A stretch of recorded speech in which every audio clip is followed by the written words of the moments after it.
Mesdames, Messieurs, bien chers téléspectateurs, chers internautes, bonjour et bienvenue dans votre émission Interview. Aujourd'hui est un jour particulier alors que la République du Congo s'apprête à célébrer sa fête de l'indépendance le 15 août 2026. Une question fondamentale brûle toutes les lèvres. Peut-on se dire pleinement dans la lumière? Du nord au sud de notre pays, les délestages rythment encore trop souvent le quotidien de nos ménages, de nos hôpitaux et de nos entreprises. Ceci n'est pas sans freiner cruellement tout espoir de développement durable.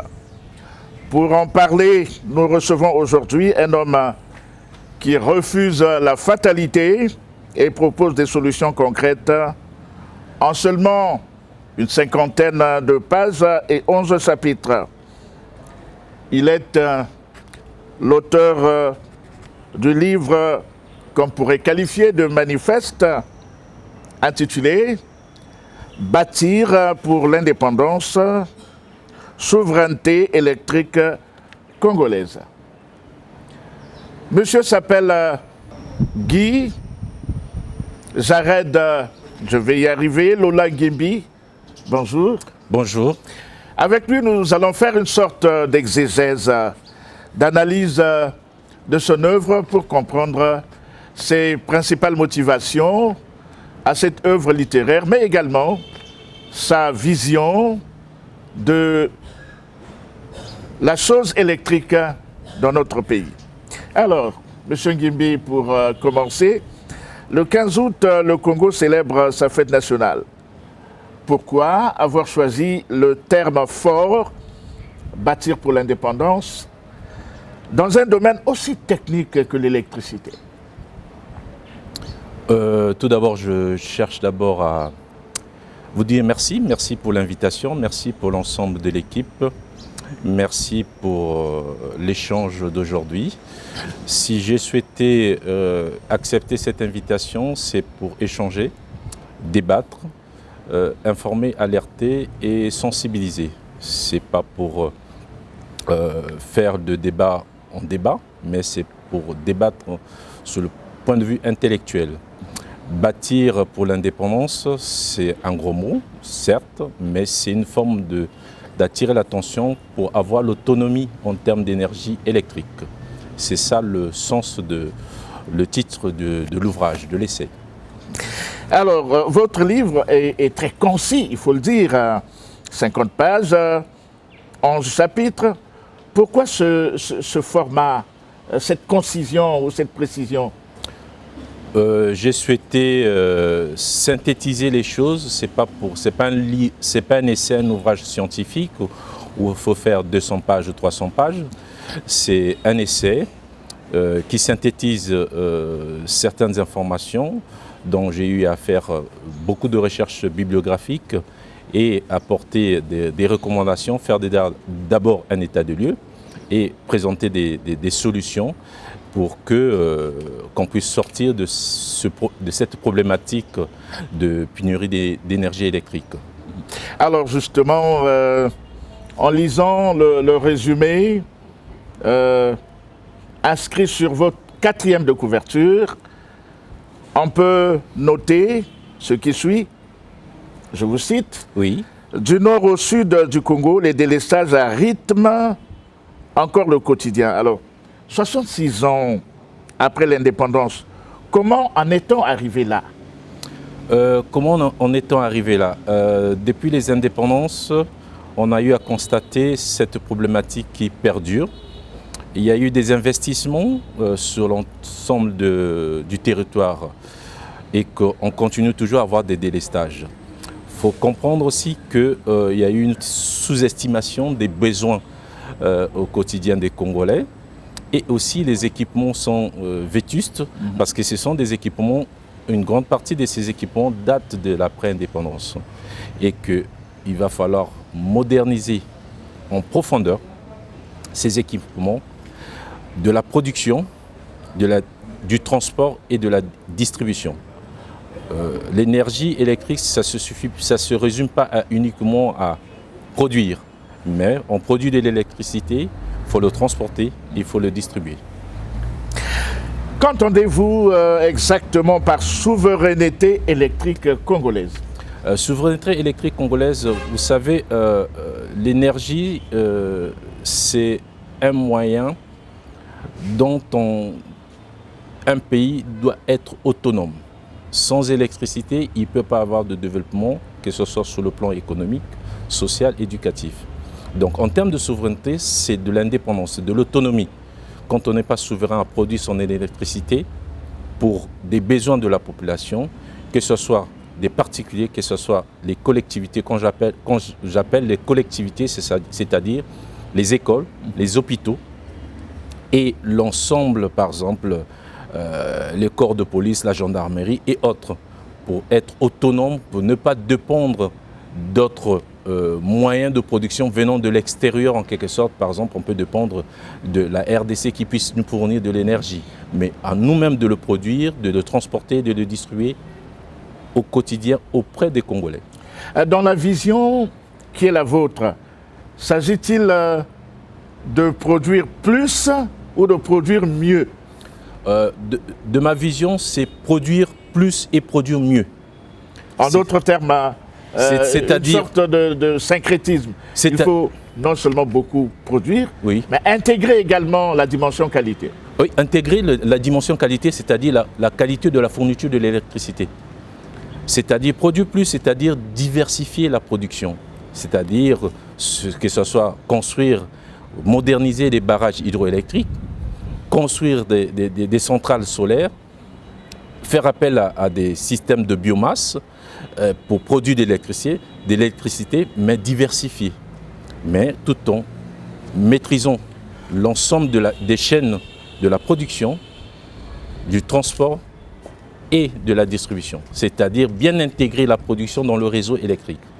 Alors Guy Jared Lola, le fleuve Congo et ses affluents représentent un potentiel hydroélectrique immense.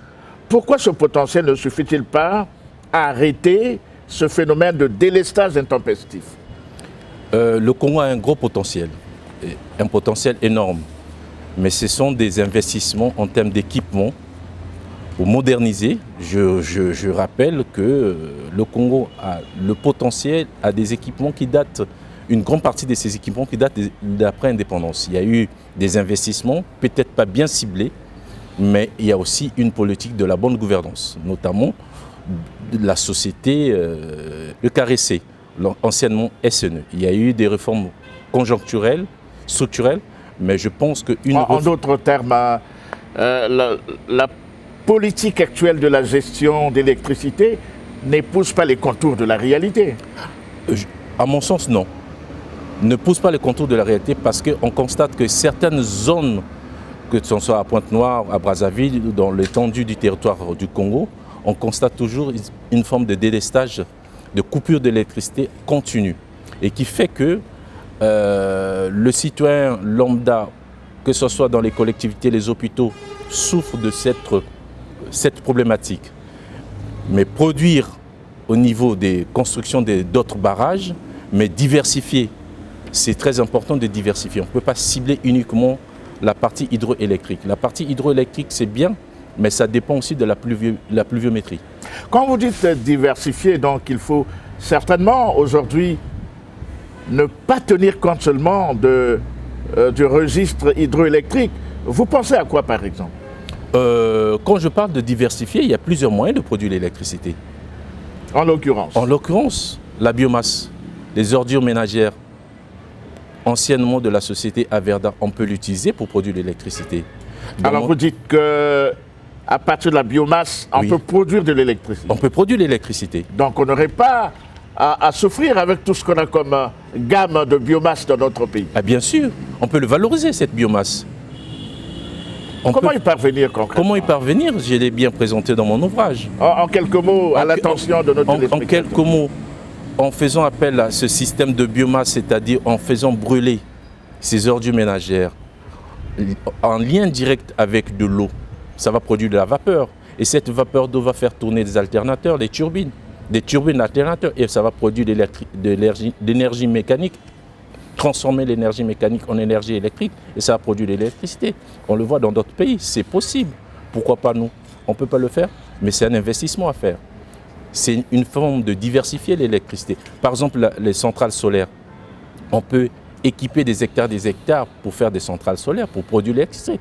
Le Congo, la Pointe-Noire, Brazzaville, tout l'étendue du territoire, le pays est ensoleillé. Donc on peut profiter de cette énergie naturelle pour produire de l'électricité. Il n'y a pas que l'hydroélectrique, il y a plusieurs moyens de produire de l'électricité. Mais je rappelle toujours, l'électricité, on peut le produire, mais il faut l'évacuer. L'évacuer, c'est-à-dire transporter et distribuer. Donc il faut aussi moderniser le réseau de transport et de distribution de l'électricité. Ce n'est pas tout que de produire l'électricité, mais également, il faut trouver le moyen de le distribuer. Et justement, ceci n'est pas sans difficulté en République du Congo, lorsqu'on sait qu'aujourd'hui, le pays où nos villes s'étendent de plus en plus, la population a certainement décuplé. Il faut donc atteindre les recoins de nos différentes villes. Dans votre livre de 11 chapitres, quelle place accordez-vous aux énergies renouvelables? Vous avez déjà parlé de la biomasse et de l'énergie solaire. Oui, dans mon ouvrage, je place une place importante sur l'énergie renouvelable. L'hydroélectricité, la biomasse, que ce soit le solaire, ça fait partie des énergies renouvelables. Mais aussi, on peut aussi intégrer les énergies fossiles.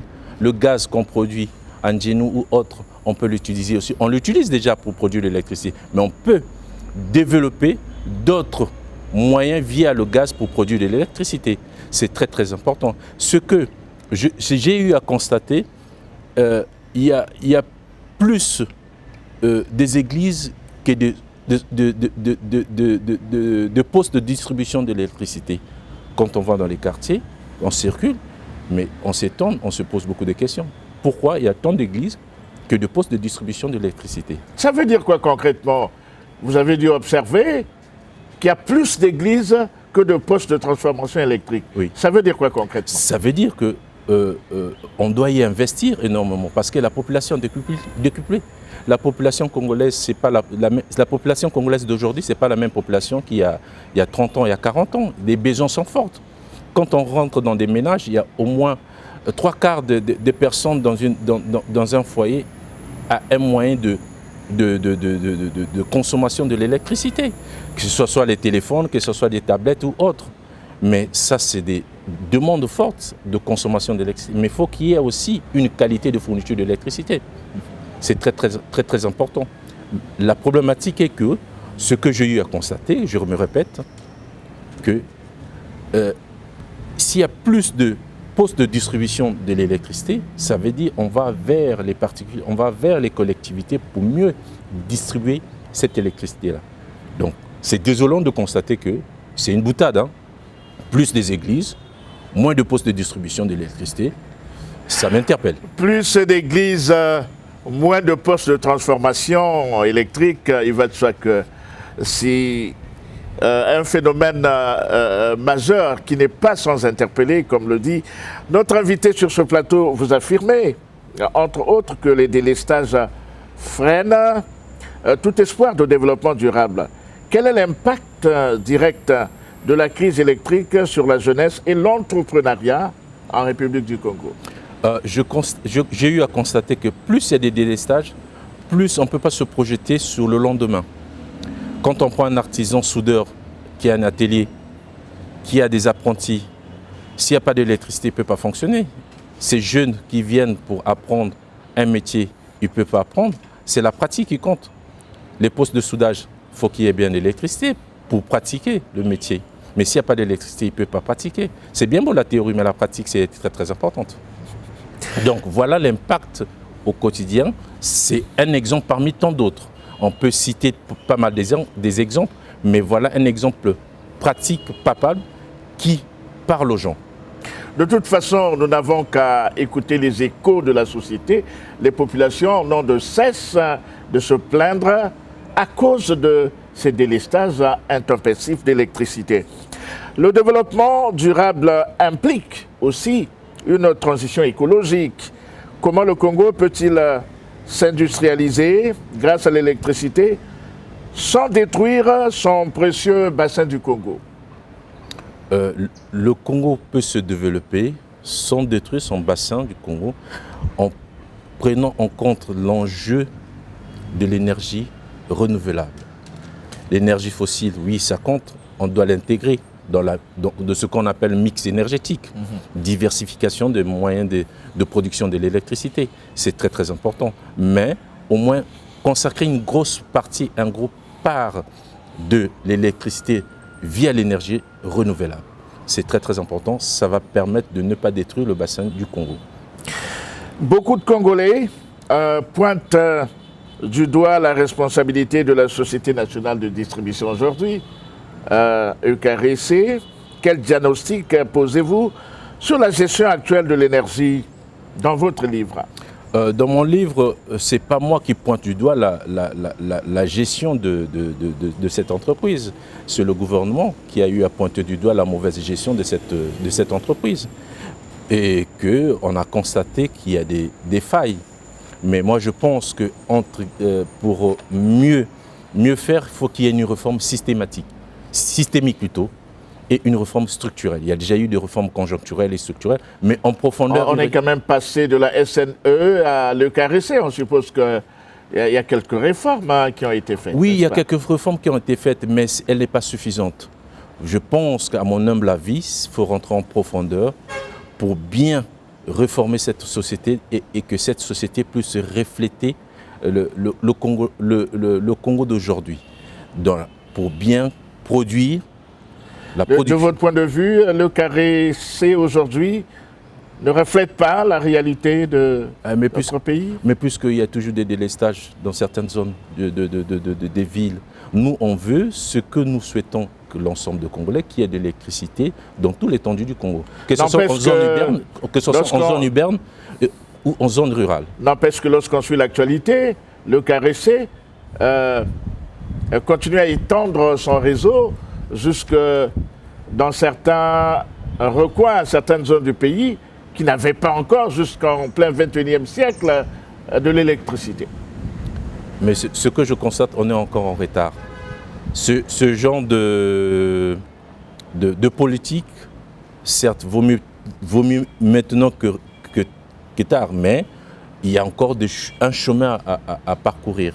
Mais des efforts doivent être consentis de telle sorte qu'on ne puisse plus parler de problème de délestage, de coupure d'électricité. Dans certains pays de zones CFA, si je peux dire ça, ou dans d'autres pays en Afrique, ce problème n'existe plus. Le Congo a le potentiel.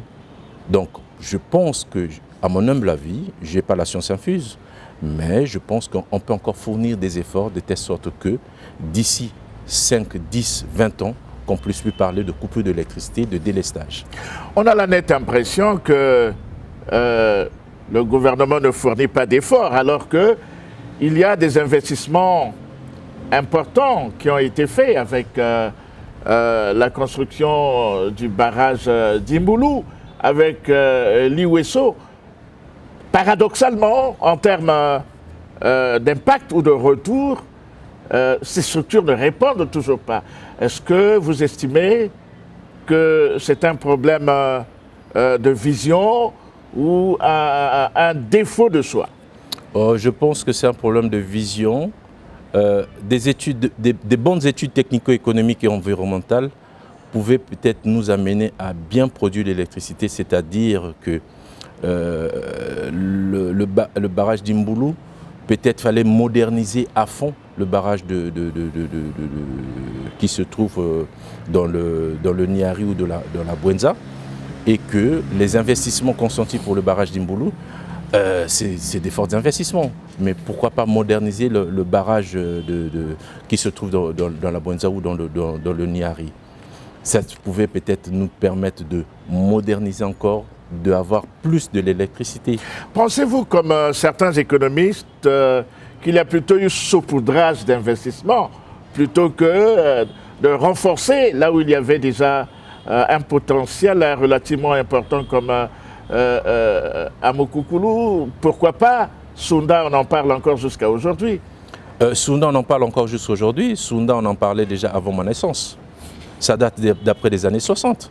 Jusqu'à présent... C'est Mathusalem. Mathusalem. Il y a toujours eu des pierres, des premières pierres, mais il n'y a jamais eu de choses aussi... D'édification à proprement parler. Donc je pense qu'un investissement ciblé avec des bonnes études technico-économiques et environnementales, socio-culturelles, ça pouvait apporter beaucoup de choses. Donc peut-être revoir les études techniques suite au barrage d'Imbulu, moderniser à fond le barrage de Mukukulu. Je pense que le barrage de Mukukulu a un potentiel et diversifier aussi des micro-barrages. Il y a des barrages de Djoué, il y a plusieurs manières de produire l'électricité et de transporter et distribuer de telle sorte qu'on puisse lui parler de problématiques de délestage. Plusieurs manières de produire l'électricité, mais également penser à la distribuer. Ceci nous donnerait de diversifier sans nul doute la production de cette denrée en un peu fondamentale pour le développement de notre pays. Si vous deviez retenir une seule mesure d'urgence parmi vos 11 chapitres pour que le prochain 15 août se fête sous une lumière continue, quelle serait-elle? Je pense qu'il faut faire des réformes en profondeur, notamment de la société actuelle, sur le plan réforme systémique, structurelle, de telle sorte que cette société puisse refléter la vision des Congolais, qu'il n'y ait plus de problèmes de mauvaise gestion, et en plus équiper, moderniser, transformer, de telle sorte que la problématique de l'énergie électrique, qu'on puisse plus subir ce problématique de délestage. On a les moyens, on a le potentiel, mais une volonté politique est très très importante. Mais il ne faut pas oublier la planification. Une politique bien planifiée, structurée, disciplinée, organisée, ça nous amène à de bons résultats. On a certainement de bonnes idées, mais il faut que nous apprenions à nous organiser, à planifier. On revient là dans ce que certains spécialistes appelleraient la maîtrise des processus de gestion. Alors, bâtir demande des financements colossaux. Où le Congo doit-il trouver l'argent pour financer cette souveraineté électrique? Le Congo a les moyens, ce n'est pas les moyens qui manquent. Les moyens financiers, ça existe. Nous payons tous des taxes, nous payons tous de l'électricité, de ce que nous consommons, bien sûr. Donc je pense que ce n'est pas pour aller... Quand bien même le rendu est problématique. Le rendu est problématique. Ce n'est pas pour aller s'endetter pour investir sur les équipements de production, de transport, de distribution d'électricité. Mais c'est une politique globale. C'est une vision globale. Mais j'aimerais bien ajouter quelque chose. Je vous en prie. Dans l'ensemble, on oublie souvent les études de sciences sociales, que ce soit l'anthropologie, la sociologie. Ce sont des études d'aide à la décision. Le comportement du Congolais d'aujourd'hui, ce n'est pas le même comportement du Congolais d'hier. Donc il y a eu des brassages. Il y a eu des gens venus d'ailleurs. Et que pour faire ces genres de réformes, il faut aussi avoir un regard sur les sciences sociales qui peuvent nous aider à faire changer de mentalité, nous aider à bien comprendre le Congolais pour bien intégrer cette réforme. J'entends souvent dire, et c'est une logique des sociologues, pour mieux comprendre une personne, il faut tenir compte de son cadre de vie. Chaque environnement, disent les sociologues, donne à chacun ses éléments d'interprétation du monde. Et donc vous pensez qu'en revisitant les sciences sociales, on pourrait aider à trouver de bons gestionnaires? Parce que justement, le problème de gouvernance, de gestion se pose avec beaucoup d'acuité dans notre environnement. Moi, je dis toujours, ce n'est pas un problème de personne, c'est un problème de compétences et de ressources humaines. Dans la ressource humaine, il y a l'anthropologie, il y a la sociologie. Donc pour moi, j'estime que ces sciences sont là pour nous aider, pour nous apporter un éclairage d'aide à la décision, pour mieux faire les choses en dans la vision globale d'une politique énergétique électrique au Congo. Dans votre ouvrage, comment intégrez-vous la dimension sous-régionale? Le Congo doit-il s'isoler énergétiquement ou s'intégrer dans le pôle énergétique de l'Afrique centrale, PAC en sigle? Pour moi, comme on dit toujours, là, dans l'ouvrage, je parle de souveraineté. Souveraineté, c'est d'abord produire en interne. Une fois qu'on aura la maîtrise de la production, transport et distribution en interne dans toute l'étendue du Congo, que ce soit en zone rurale, zone urbaine, à ce moment, on peut s'ouvrir vers l'ensemble des pays voisins. Mais d'abord, produire local, consommer local, distribuer local et on peut s'ouvrir vers l'extérieur. Vous mettez là en avant le local content, vous parlez un peu comme les ecclésiastiques qui pensent que l'évangélisation commence par ses soins avant d'aller aux confins de la terre, n'est-ce pas? Bien sûr. Votre livre sonne comme un manifeste. À qui s'adresse-t-il en priorité? Aux décideurs politiques ou aux citoyens qui subissent les délestages? Ça ne suit pas une personne bien définie, c'est l'ensemble de la société congolaise, que ce soit les décideurs politiques et que ce soit nous, les Congolais. Mais ça donne une vision qu'il y a des solutions, il ne faut pas être fataliste, on peut y arriver, il suffit de mettre les moyens qu'il faut. Quand je parle des moyens, ce n'est pas uniquement les moyens financiers.